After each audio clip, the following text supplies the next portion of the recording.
Question number 17, from the following information calculate liquid ratio. अब previous lecture तक हमने जो प्रीवियस क्वेश्चन था क्वेश्चन नंबर 16, उस तक हमने करंट रेशो के क्वेश्चंस किए थे और लास्ट क्वेश्चन जो था वो इंक्रीज डिक्रीज और नो चेंज वाला था, शो विथ रीजन था एक्चुअली। ठीक है, अब हमें यहाँ से लिक्विड रेशो एक्चुअली कैलकुलेट करना है, मीन्स हमारा लिक्विड रेशो स्टार्ट हो रहा है। ठीक, फाइन। और हमारी इन्फॉर्मेशन गिवन है current assets, inventories, prepaid expense, trade receivables and current liabilities. Fine.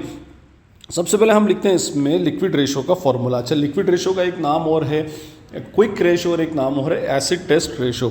Anyway मैं यहाँ पे लिखता हूँ इसमें लिक्विड रेशो। तो हमारा जो लिक्विड रेशो का फॉर्मूला होगा, liquid ratio is equals to liquid asset या क्विक असेट जिसको हम बोलते हैं, liquid assets upon what current liabilities.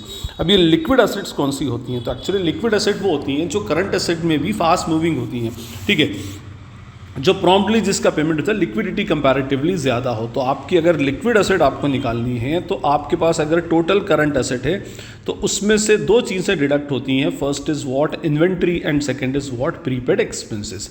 Inventory इसलिए डिडक्ट होती है क्योंकि इन्वेंट्री का टाइम होता है, वो जब सेल होना है तभी सेल होगी, उसमें लिक्विडिटी कंपैरेटिवली दूसरी असेट से कम होती है। और प्रीपेड एक्सपेंस में भी ऐसा है कि जिस टाइम का पे कर दिया वो उस टाइम ही जाकर के एक्चुअली एक्सपायर होगा। तो इसलिए इन्वेंट्री और प्रीपेड एक्सपेंसेस में एक्चुअली लिक्विडिटी नहीं होती, इसलिए हम टोटल करंट असेट में से इन्वेंट्री और प्रीपेड एक्सपेंसेस को हटा देते हैं।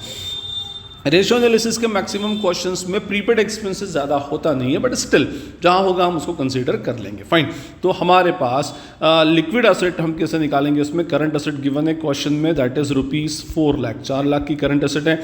इन्वेंट्री गिवन है इसमें 1 लाख रुपीज़ की और प्रीपेड एक्सपेंस गिवन है 20,000 रुपीज़ के। फाइन।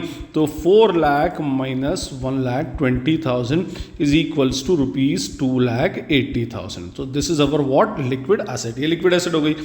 लिक्विड एसेट हमने कैलकुलेट कर ली। करंट लायबिलिटी हमको गिवन है 1,40,000 रुपीज़।